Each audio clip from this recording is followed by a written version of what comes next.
Aujourd'hui, je vais vous raconter mes pires anecdotes. Je vais vous raconter 5 histoires. Et parmi les anecdotes, il y en aura une qui sera fausse. Mais attention, parmi les anecdotes, je pourrais fournir des preuves vidéo ou des preuves photos qui peuvent être totalement fausses et construites de toutes pièces. Vous l'aurez compris, à la fin de la vidéo, vous devrez deviner laquelle était la fausse. Bref, préparez-vous parce qu'à la fin de la vidéo, je sais que vous allez vraiment me juger. Les amis, je vais vous raconter la fois où j'ai abandonné mon petit frère de 6 mois et ma petite soeur de 7 ans à la maison, en pleine nuit, tout seul.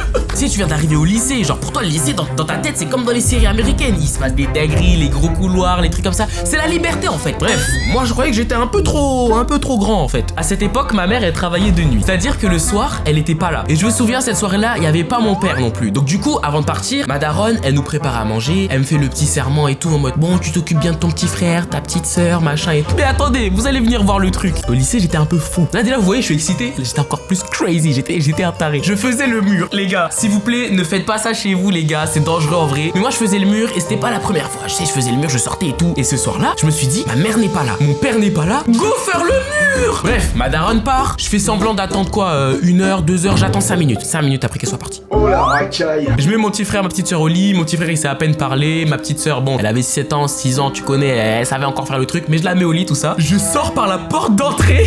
Je me balade dans mon quartier et il faut savoir que j'avais une amie qui habite à l'entrée du quartier. C'est un détail très important, donc retenez bien ça, les gars. Bref, je me suis dit, il y a personne à la maison. Mais Warren, c'est pas comme si t'avais abandonné ton petit frère et ta petite sœur qui savent même pas se nourrir tout seul la nuit, la porte d'entrée ouverte. Oh, ne fermez jamais la porte d'entrée parce que je vous ai dit, c'est un quartier sécurisé. Bref, je continue. Je vais chez ma pote, tranquille. Moi, je lui avais déjà envoyé un snap. Je lui ai dit, ouais, ce soir, ça fait le mur comme d'hab, tu connais. La soirée passe. Donc, du coup, j'ai pas regardé des vidéos YouTube, on rigolait, on joue aux jeux de société. Et les gars, j'ai fait le mur pour rien. Mais il y a un détail que je vous ai dit tout à l'heure, c'est qu'elle habite à l'entrée du quartier et que sa chambre, elle était à l'étage. C'est-à-dire que quand tu rentres dans le quartier en voiture, tu vois sa chambre en fait. Genre, tu vois juste qu'il y a une lumière allumée et tout. La soirée passe et il faut savoir que ma mère, elle était censée vraiment rentrer très tard la nuit. Là, il est, je pense, il doit être, allez, ouais, minuit et demi. Je dis à ma pote, vas-y, j'y vais et tout. J'étais serein, les gars. J'arrive devant l'entrée de ma petite rue, justement, et je reçois un appel de la daronne. Elle me dit quoi? Warren, rentre tout de suite. Mon cœur, comment il battait vite, les gars. Là, je me dis, je peux pas esquiver. Mais il faut que je trouve une solution pour pouvoir me sortir de cette merde. Donc, je me mets à calculer. Là, c'est-à-dire que maman est rentrée dans la chambre. Elle a vu que t'étais pas dedans. Elle a vu qu'en plus, t'avais laissé ton petit frère et ta petite soeur tout seul. Qu'est-ce que tu peux trouver comme excuse et pour que ta mère ne t'engueule pas? La faire culpabiliser. Les gars, je suis un génie du mal. Mais la technique que j'ai utilisée, c'est une technique de gros bâtard. J'ai fait semblant de pleurer. Donc, ça veut dire que j'étais devant la porte, j'étais comme ça. Allez.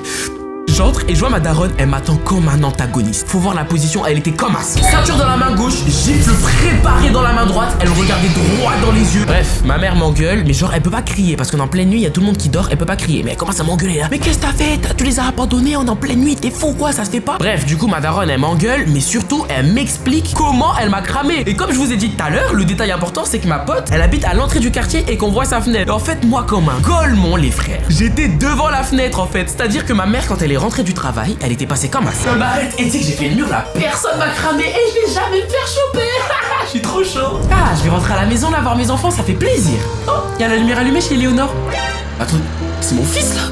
Et je fais le.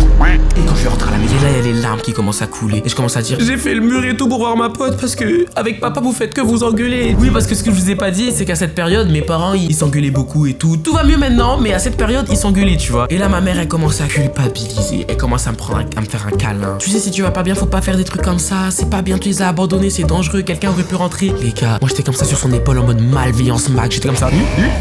À la fin de l'histoire, elle m'a pas engueulé, elle m'a juste fait une petite leçon de morale et j'ai été puni 2 heures, les frères. Et en plus, je me suis même pas fait engueuler. Bref, la famille, voilà, c'était ma première anecdote. Et me jugez pas trop, s'il vous plaît, en commentaire. J'avais vraiment honte de raconter ça. À part si c'était elle la fausse. Bref, prochaine histoire.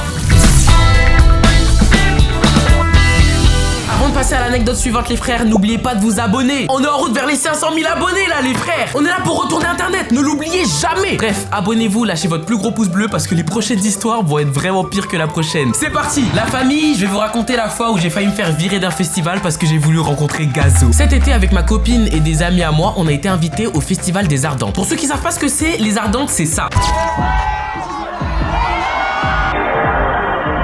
Bref, vous avez vu, c'est un festival de zinzin et on a eu la chance d'être invité en VIP. Nous, on avait un endroit spécial VIP pour les créateurs de contenu et pour pouvoir être posé avec des boissons illimitées, tout ça. Bref, il faut savoir que quand tu arrives dans un festival, pour ceux qui n'y sont jamais allés, on te donne des bracelets. Et nous, on avait le bracelet numéro 9. On avait donc accès à l'espace VIP et on pouvait aller aussi au milieu comme tout le monde. Et les gars, vous me connaissez, avoir accès au VIP, ça me suffit pas. Moi, je voulais avoir accès aux loges. Et faut savoir, les frères, que avec mon groupe de potes, on aime beaucoup voir les stars, se rapprocher d'eux et tout. Nous, on aime trop le frisson comme ça. Qu'est-ce qu'on se dit? On va essayer d'aller derrière les scènes, contourner et pouvoir être juste à côté des rappeurs. On essaye, on se fait recal.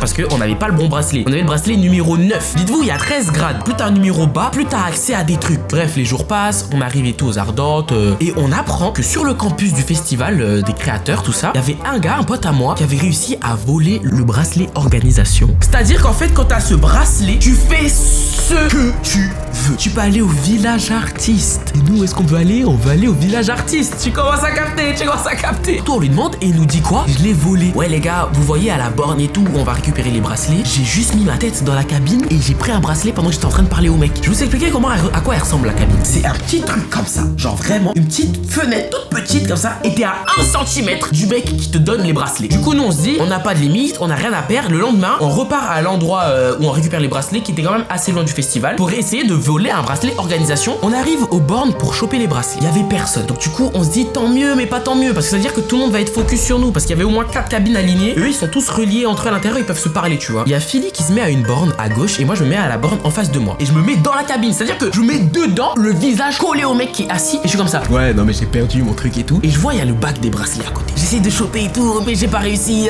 J'avais chopé que le même numéro que moi. Je me suis barré et je me suis dit, putain, mais c'est mort, comment on va réussir? Et là, je me mets derrière Philly. Là, je me dis, mais attends, mais il est en train de parler longtemps au gars là. Et je vois, prend son téléphone, il parle, il fait le golemon et là, il fait tomber son téléphone. Philly, il avait le champ libre. Il ramasse son téléphone. Pendant que le mec ramasse son téléphone, Philly, il fout dans la boîte. Tac, tac, tac, il prend 3 bracelets poignets. Il met dans sa poche et il continue. Genre, je me suis dit, mastermind, Philly, t'es trop chaud. Et on voit qu'il a chopé un bracelet numéro 2, accompagnateur d'artiste. C'est-à-dire que tu peux accéder à ce qu'on voulait avoir en fait. On arrive au festival, on passe les portiques normal avec nos bracelets. Et là, Philly, il se met à changer de bracelet et tout. Et ça passe. On se dit, oh la dinguerie. Il faut qu'on essaye de passer derrière les scènes en fait. Parce que c'est des scènes énormes et tout. Donc, du coup, Philly, il monte son poignet et ça passe. Il arrive à aller derrière la scène. On est comme des oufs, les gars. Regardez comment on était comme des fous. On était allé derrière la scène de Kershak.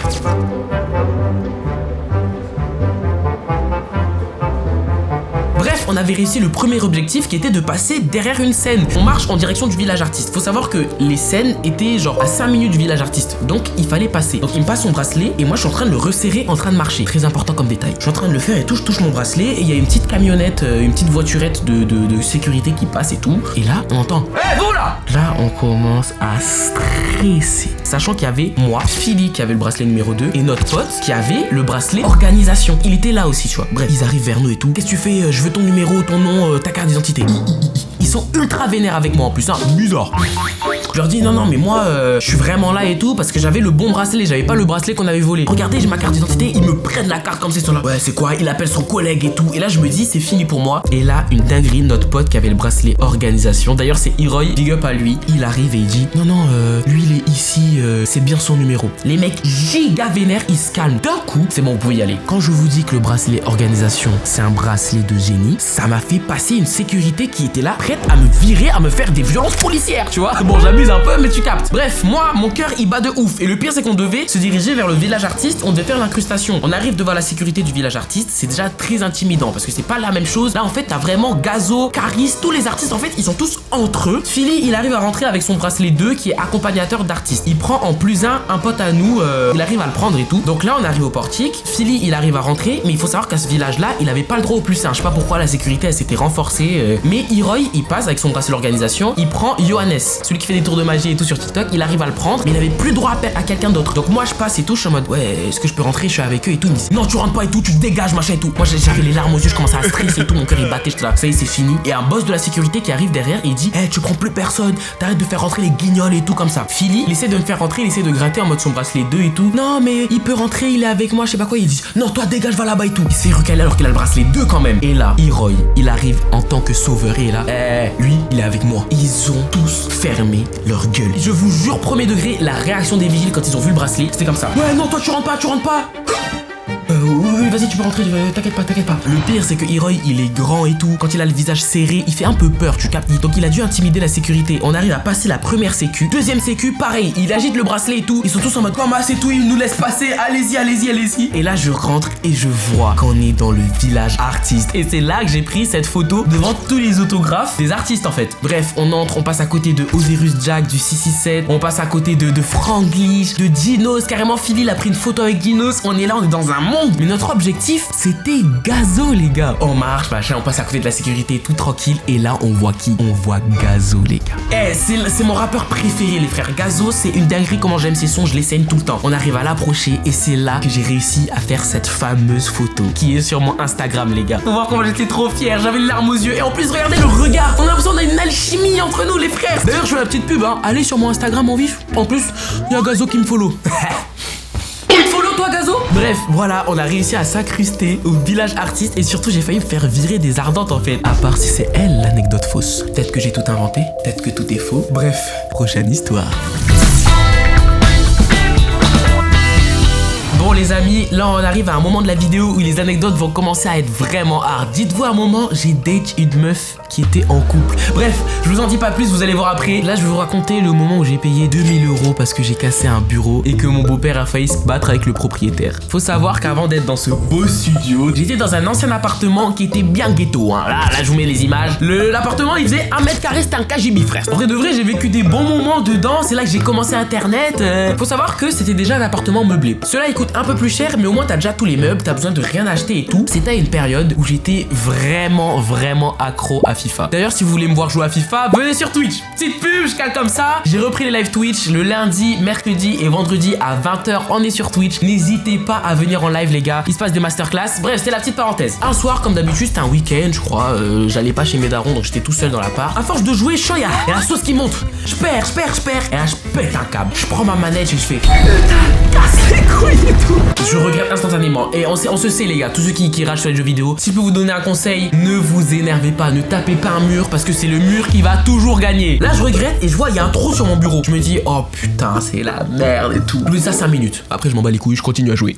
Les mois passent, je commence à me lancer sur les réseaux, je fais mes trucs et tout. Et je commence à vivre avec ma copine. C'est-à-dire qu'elle commence à vraiment dormir souvent chez moi et on était vraiment à l'étroit de ouf. Et un petit détail que je vous ai pas dit et qui est très important, c'est que cet appartement, c'était pas moi qui le payais. C'était mon beau-père qui l'avait payé parce que, comme je vous ai dit, j'étais étudiant. Là, je paye mon appartement et tout, on paye le loyer à 2 avec ma copine. Mais avant, c'était mon beau-père. Il a dû remplir les papiers, payer le loyer. Mais surtout, avant de payer un loyer, tu dois payer une caution. C'est-à-dire que si pendant 2-3 mois, tu veux pas payer, mais du coup, lui, il gratte sur la caution. Et c'est grâce à ça qu'en fait, il se met en sécurité, entre guillemets, tu vois. Donc, comme je vous disais, je suis avec ma copine, on passe du temps ensemble, mais on se dit, on est à l'étroit quand même et tout. Faudrait peut-être qu'on change d'appartement. On se met à chercher sur le bon coin, je demande des conseils à mon beau-père et tout. Et il commence à mettre la pression en mode, le prochain appartement, c'est toi qui vas payer, hein. Donc je lui dis oui, t'inquiète et tout, grâce au réseau, merci beaucoup, je peux réussir à payer des trucs et tout, je peux prendre en charge et payer mon loyer. On trouve un appartement et on trouve celui-ci. Donc on fait les cartons, on fait les meubles et tout, je range mon setup, je range mon bureau et là je vois le trou.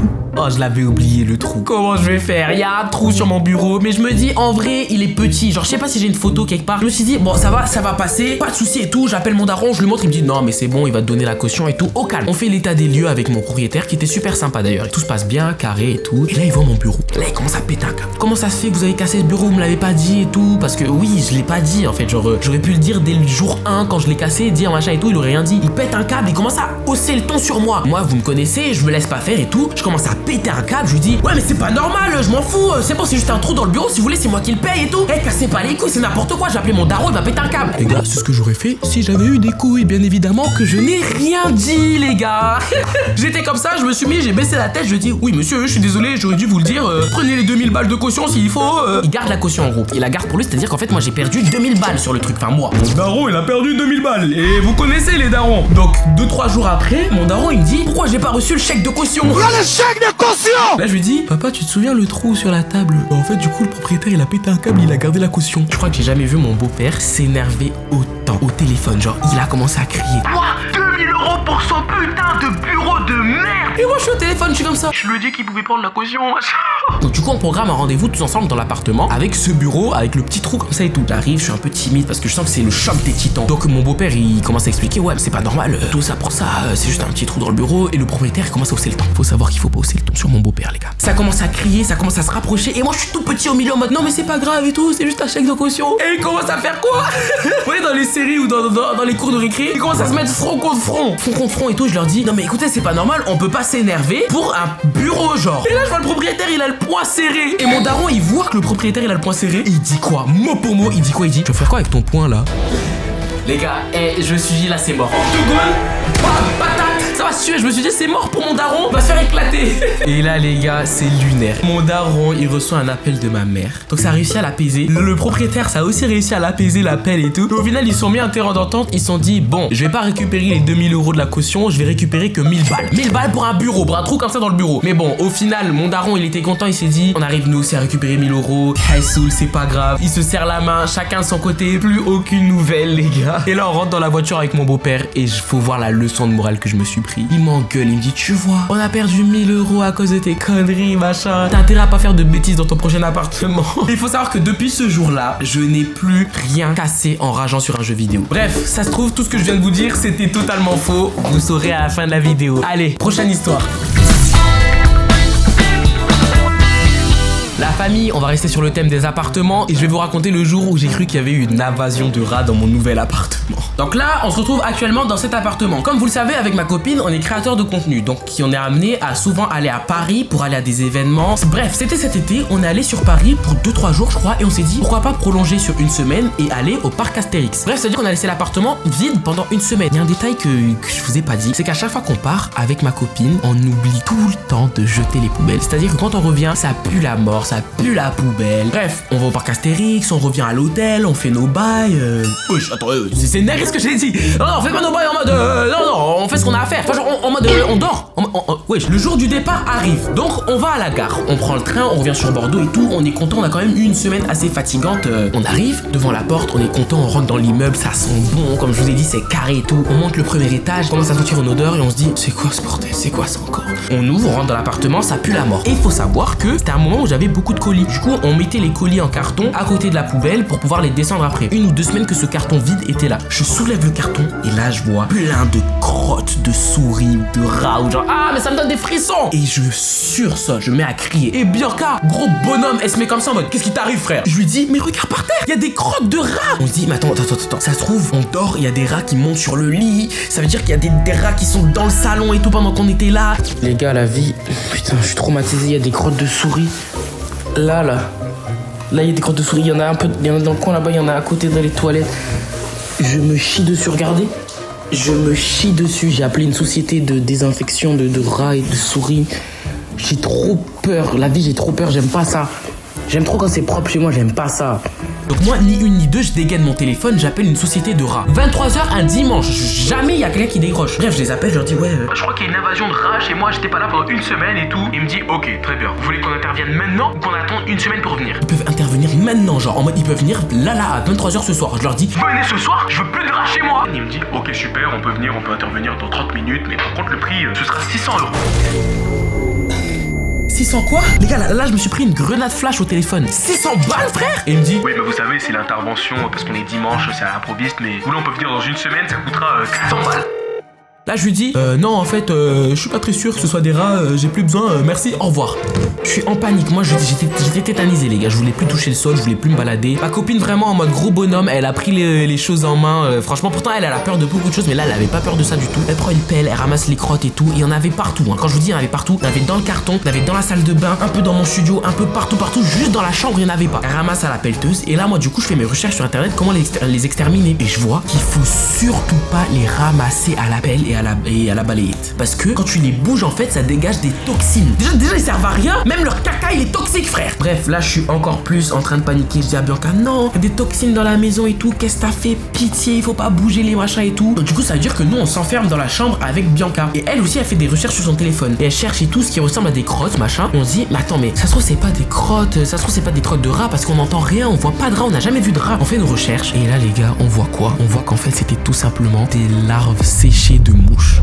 Donc là on se rassure, on se dit oh pitié, merci, c'était juste des larves. Bon, c'est quand même dégueulasse en vrai, c'est quand même dégoûtant. Et là, une semaine après, les jours passent, tout ça. Je reviens à l'appartement, Bianca n'était pas là. J'ouvre la porte et là, je vois quoi? 20 mouches collées à la baie vitrée. Les larves, elles ont grandi, c'est devenu des mouches. C'était dégueulasse, les gars. On a eu une invasion de mouches à la maison, frère. Au final, j'ai réussi à me débrouiller. J'ai porté mes couilles. J'étais là avec un balai. J'étais comme ça. Mais je vous jure que les gars, il y avait facile 20-30 mouches dans l'appartement. Au final, tout se passe bien. On désinfecte toute la maison. On passe la serpillière. On nettoie tout en fond en comble. Et là, jusqu'à aujourd'hui, on n'a pas eu de galère. On n'a pas eu de galère de moucherons, de mouches, de trucs comme ça. On les a toutes chassées. Imagine tout ce que je vous ai dit, c'est faux, genre. Bref, on passe tout de suite à la dernière anecdote. L'histoire que vous attendez tous. C'est parti. Les amis, il y a une époque où j'étais un gros charreau. J'aimais trop les femelles. Mais pourtant, je sortais jamais avec. Mais j'aimais trop parler avec elles. Ça me procurait une dopamine de ouf. Là, je vais vous raconter le jour où j'ai date une meuf qui était en couple et que j'ai failli me battre avec son mec. Avant que je sois avec Bianca, ma copine d'amour que j'aime de fou, j'étais un charreau. J'avais trop envie de leur parler. Mais comme je vous ai dit tout à l'heure, je ne sortais pas avec elle. Genre, en fait, j'avais une stratégie. C'est que j'avouais pas vraiment mes sentiments. Donc, ça faisait que je me faisais jamais recal. Je sais pas si vous faites ça aussi. Dites-moi en commentaire, les gars. Et moi, j'analyse beaucoup. J'arrive à bien connaître les êtres humains et tout. Et j'arrive à déceler si elle est intéressée ou pas. Et si elle était pas intéressée, je disais rien, on devenait potes. Donc ce qui fait que j'avais beaucoup d'amis filles avant. À cette époque, je faisais des stories boîte aux questions anonymes, en gros. Genre vraiment ça c'est des trucs.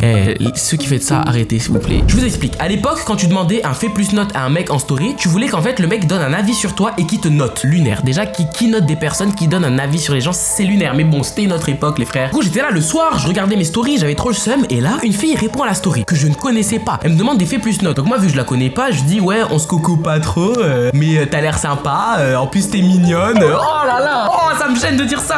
J'avais trop faim, les gars, j'avais trop faim, faut me pardonner. Et là je lui donne une note, je lui mets 18. Donc du coup sur ça, on continue à parler. Toute la soirée, je vous jure, on discute genre de 22h à 3h du matin, on discute, on rigole et tout, on se fait des vocaux et tout. Donc on discute. Et là moi je fais une petite technique, je vais sur son Insta et je dis ouais, t'as un bel outfit, tu t'habilles super bien, machin et tout. C'était stratégique, c'était juste pour qu'elle fasse la même chose et qu'elle aille sur mon compte Insta, qu'elle me dise ouais toi aussi.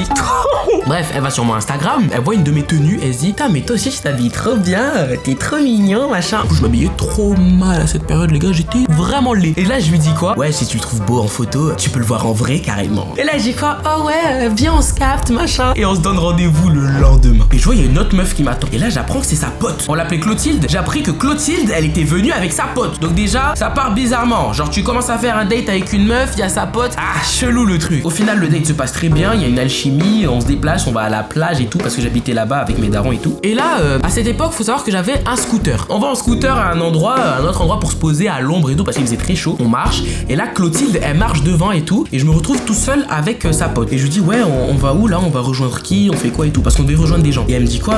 Bah là on va rejoindre son mec. Pardon? Et elle me dit oh non mec, la patte d'hier commence, c'est vraiment une...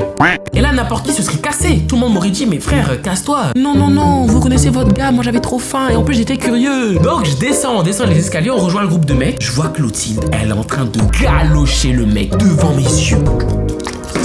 Où est-ce que je suis? Où est-ce que je me suis embarqué? C'est quoi ce délire? On s'assoit sur les bancs, il y a les potes de son mec, il y a la pote de Clotilde et il y a moi. Je ne connais personne les frères, je connais juste Clotilde. Et là je reçois un message, je vois, c'est Clotilde qui m'envoie un message alors qu'elle est en face de moi. Et elle me dit mais qu'est-ce qu'il y a? T'es bizarre depuis tout à l'heure. Bien sûr que je suis bizarre depuis tout à l'heure frère. Tu viens de galocher un mec devant moi alors que moi je pensais qu'on allait être en couple, je pensais que tu étais la femme de ma vie en fait. Donc je lui dis non, j'ai rien, je boude pas, machin et tout. On monte les marches, on rejoint nos scooters et tout. Et là elle me prend à part et elle me dit bon j'avoue je t'ai pas dit j'avais un mec et tout. Mais en fait faut savoir qu'on s'entend pas très bien, je pense que je vais le quitter et tout. Trop bizarre la meuf déjà. Et moi, bonhomme, je lui dis quoi? Ouais, ça m'a saoulé et tout.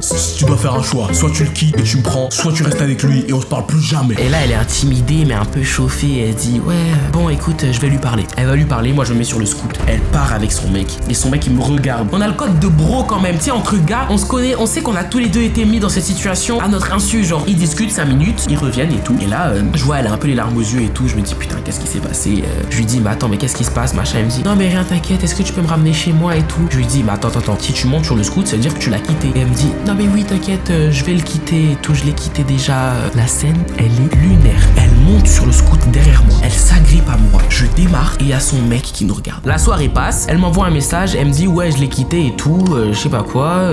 Bref, 30 minutes après, je reçois un message de son mec qui me dit ouais, t'es qui toi? Je lui dis ouais, j'ai rencontré ta meuf hier. On a commencé à parler. On s'est fait un date et tout. Et il me dit ouais, à cause de toi, elle veut me quitter. C'est quoi ce bordel et tout? Viens, on se donne rendez-vous demain. Donc on se donne rendez-vous le lendemain. On arrive face to face. Le mec il est avec son gang. Et au final, on arrive. Il est énervé sa mère. Genre, il est tout rouge. Il arrive. Ouais, qu'est-ce que tu fais avec ma meuf? T'es en train de parler à ma meuf? Je sais pas quoi. T'es un gros bâtard. Je vais et tout. Genre vraiment il se met à m'insulter de ouf. Ses potes ils sont derrière, ils sont là en mode oh frérot calme-toi et tout. Ça, il y connaît rien à l'histoire parce qu'eux ils avaient discuté entre eux. Ils ont compris qu'au final moi j'étais là à mon insu, j'avais pas compris. Là au final, code des bros, on se dit bon t'es énervé parce que tu t'es fait tromper par ta meuf. Moi je suis énervé parce que je me suis fait manipuler par cette meuf aussi. Au final l'ennemi de mon ennemi est mon ami. Donc je me suis dit on peut réussir à faire un plan pour au final que tout se retourne contre elle. Donc je lui explique, je lui dis et tout. Moi je suis un gars comme ça, j'ai juste fait une story. Je lui explique la situation en gros. Je lui explique qu'elle a répondu et qu'elle était super ambiguë. Je lui montre les messages. En fait je lui montre la preuve. Du coup le gars il peut que me croire. Donc on fait un plan. Écoutez bien parce que ça va être une dinguerie. Je date la meuf un jour après à la plage et lui fait la même chose. Il la date exactement au même moment mais genre 1 heure avant. Donc du coup elle pouvait se dire bah je peux faire les 2 dates en même temps. Genre 1 heure je suis avec lui, 1 heure je suis avec l'autre. On arrive et tout, guet-apens, on arrive les 2 en même temps.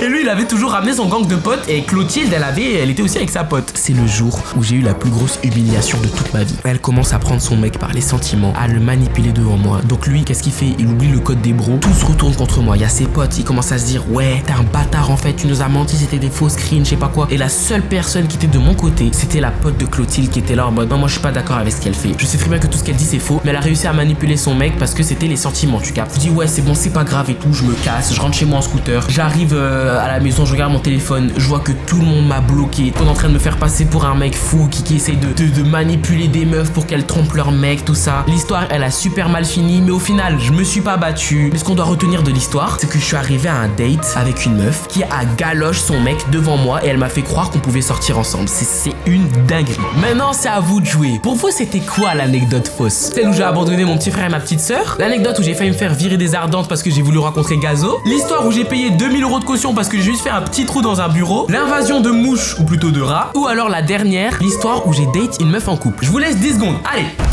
vas-y. Pour moi c'est laquelle? Les amis, l'anecdote fausse, c'était l'histoire du bureau. Mais non les gars, je vais pas payer 2000 € de caution pour un bureau les frères. Dites-moi en commentaire si vous avez trouvé quelle était l'anecdote fausse. Mais tout ce que je vous ai dit d'autre les gars, c'était vrai. Surtout les gars, j'ai failli me faire mêler par un gars avec son groupe de potes parce que j'ai date sa meuf.